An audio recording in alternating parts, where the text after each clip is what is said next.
इंडी गठबंधन हुआ है, जो घोटालों का गठबंधन हुआ है, और दूसरी तरफ निश्चय ही जिनका नाम नरेंद्र है, विष्णु के नाम पर जिनका नाम है, ये कहा जा सकता है वो भी उनके ही अंश हैं जो हम सबका पालन करते हैं। आपकी अपनी कंगना, आज मैं आपके पास कोई हीरोइन बन के नहीं आई हूँ, मैं एक सेविका के रूप में आई हूँ। हमारे प्रधानमंत्री खुद को प्रधान सेवक कहते हैं, तो हम तो उनके भी सेवक हैं। तो आप सोचिए हम कितने छोटे सेवक हैं। 33% रिजर्वेशन देके मेरी जैसी महिलाओं को कितने बड़ा एक जिम्मेदारी दी है। तो उन्होंने जब इस क्षेत्र से एक नाम चुना कि ये मेरा चेहरा होगा, ये मेरे, आप इसे वोट देंगे तो मुझ तक पहुंचेगा, तो उन्होंने आपकी बेटी, आपकी मंडी की बेटी को चुना। एक तरफ तो एक घमंडिया सरकार है, एक घमंडिया जो है एक इंडी गठबंधन हुआ है, जो घोटालों का गठबंधन हुआ है, जिसमें एक से एक बढ़कर स्कैम, एक से एक बढ़कर घोटाला, जिसकी आप कल्पना नहीं कर सकते। 2G से लेके कोयला तक, चारा तक सब खा लिया इन लोगों ने। इतने बेशर्म, इतने शर्मनाक घोटाले इन लोगों ने करे हैं, उसका एक जहरीला मिश्रण बना हुआ है। और दूसरी तरफ निश्चय ही जिनका नाम नरेंद्र है, विष्णु के नाम पर जिनका नाम है, ये कहा जा सकता है वो भी उनके ही अंश हैं जो हम सबका पालन करते हैं। मैं अपनी बहनों को कहना चाहती हूँ कि जब से नरेंद्र मोदी जी ने इस सरकार की बागडोर संभाली है, मेरी प्यारी बहनें जानती हैं कि हमें अब पहली बार लग रहा है कि कोई हमारी वाकई में चिंता करता है। जो शादी की उम्र 18 साल से उन्होंने 21 साल कर दी, यहाँ तक कि उन्हें हमारी जो मुस्लिम बहनें हैं जिनका 3 तलाक की तरह पता नहीं कितनी कुप्रथाएं हैं, उनका भी उन्होंने अंत किया। उसके बाद उन्होंने 33% आरक्षण दिया लोकसभा में, विधानसभा में, जिसका आप देख सकते हैं, जिसका सीधा फायदा जो है वो मुझे हुआ, आपकी बहन, आपकी अपनी बेटी, आपकी अपनी कंगना। आज मैं आपके पास कोई हीरोइन बन के नहीं आई हूँ, मैं एक सेविका के रूप में आई हूँ। हमारे प्रधानमंत्री खुद को प्रधान सेवक कहते हैं, तो हम तो उनके भी सेवक हैं। तो आप सोचिए हम कितने छोटे सेवक हैं।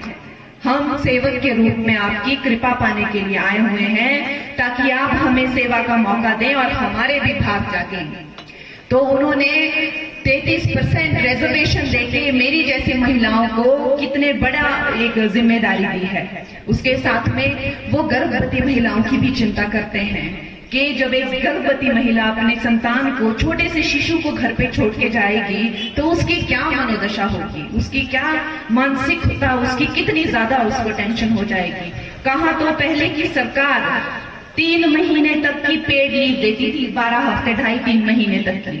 अब नरेंद्र मोदी जी ने उसकी अवधि बढ़ाकर 6 महीना कर दी है, 6-6.5 महीना, 26 हफ्तों तक आपको पेड लीव दी जाती है एक नई माता को।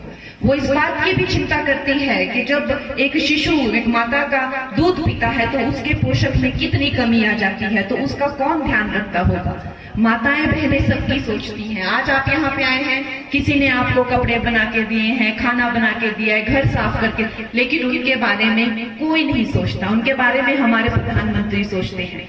6,000 एक नई माता को देते हैं। दोस्तों, हमारे समाज में एक बेटी होती है तो कहीं ना कहीं लोग सोचते हैं कि लड़की हो गई, लेकिन जब दूसरी बेटी होती है, मैं भी दूसरी बेटी हूँ, तो हमें पता है कि माता को किस तरह की बातें सुननी पड़ती हैं। ऐसी माताओं को भी वो 6,000 रुपए की राशि देती है। वो बहुत चिंता करते हैं लड़कियों की, बहुत वो आदर करते हैं लड़कियों की। लेकिन आप घमंडी गठबंधन देखिए, वो आपसे ये कहते हैं कि एक महिला का रेट क्या है, वो महिलाओं को इस नजर से देखते हैं। जो हमारा आदर नहीं कर सकते वो हमारा कल्याण क्या करेंगे। बहनों, ये बात आप लोगों ने कभी नहीं भूलनी है कि ये नरेंद्र मोदी की सरकार ने हमारी बच्चियों को कितनी स्कॉलरशिप दी, छात्रवृत्ति। 3.5 करोड़ से ज्यादा बच्चियों को, जिनको पढ़ने की इच्छा है, जो कुछ बनना चाहती है, 85 करोड़ से ज्यादा की स्कॉलरशिप दी गई है। जो महिलाएं अपना व्यवसाय, अपना बिजनेस करना चाहती हैं, उनको 85,000, उनको 30 करोड़ से ज्यादा के लोन दिए गए हैं। जो महिलाएं अपने चूल्हों में आंखें फूट रही थी, आंसू निकलते थे, सारा दिन लगी रहती थी। पहले लकड़ियां इकट्ठा करेंगी, फिर लकड़ियां आने का वेट करेंगी, उनकी भी उनको चिंता है। सबसे पहले आकर उन्होंने उज्ज्वला योजना से जो है वो सारे के सारे पुराने चूल्हे हटाकर नए गैस कनेक्शन दिए 10 करोड़ महिलाओं को। हमारी महिलाएं जो हैं, हमारी जो बहनें हैं, वो सबके लिए खड़ी रहती हैं, हमेशा तत्पर रहती है। चाहे बच्चा हो, चाहे पति हो, चाहे सास ससुर हो, चाहे बहन हो, चाहे माँ हो, वो सास ससुर के घर में आकर भी माता की चिंता करती हैं, लेकिन उनकी चिंता कोई नहीं करता। हम जब पैदा होती हैं लड़कियां तो कहते हैं ये पराया धन है, लेकिन जब हम अपने पति के घर में होते हैं, चाहे सास ससुर के घर में क्यों ना हो, छोटे से छोटा मनमुटाव होता है तो लड़कियों को कह दिया जाता है कि निकल जाए घर से। इस बात का भी हमारे प्राइम मिनिस्टर को बहुत ज्यादा कष्ट होता है। उन्होंने जो भी प्रधानमंत्री आवास योजना की, उसमें अधिकतर घर उन्होंने महिलाओं के नाम दिए। 3 से 4 करोड़ घर उन्होंने महिलाओं के नाम किए। तो बहनों, आपने ये बात कतई नहीं भूलनी है कि जो हमारे प्रधानमंत्री हैं वो सिर्फ उन्होंने राम का मंदिर ही स्थापित नहीं किया है, उन्होंने इस देश में राम का चरित्र स्थापित किया है। तो उनमें जो गुण हैं, त्याग, समर्पण, निष्ठा, करुणा, क्षमा, जितना गंभीर और जितना विशालकाय श्री राम का चरित्र है, हम ये भी कह सकते हैं कि उससे प्रेरित होकर हमारे प्रधानमंत्री भी सदा ही राम की भक्ति का, राम के अंश का एक प्रतीक है।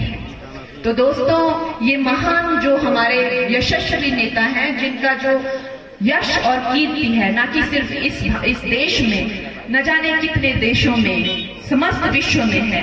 आज उन्होंने जब अपना एक फेस चुना है, आप जानते हैं कि ये लोकसभा के चुनाव हैं, हम एक प्रधानमंत्री चुनने जा रहे हैं, तो उन्होंने जब इस क्षेत्र से एक नाम चुना कि ये मेरा चेहरा होगा, ये मेरे, आप इसे वोट देंगे तो मुझ तक पहुंचेगा, तो उन्होंने आपकी बेटी, आपकी मंडी की बेटी को चुना। तो दोस्तों, ये हमारे लिए बहुत ही गर्व की बात है।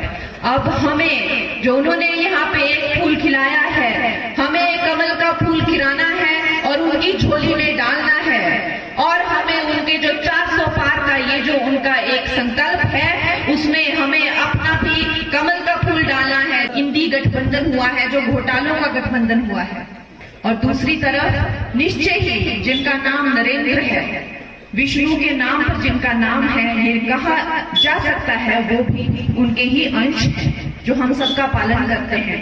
आपकी अपनी कंगना, आज मैं आपके पास कोई हीरोइन बन के नहीं आई हूँ, मैं एक सेविका के रूप में आई हूँ। हमारे प्रधानमंत्री खुद को प्रधान सेवक कहते हैं, तो हम तो उनके भी सेवक हैं। तो आप सोचिए हम कितने छोटे सेवक हैं।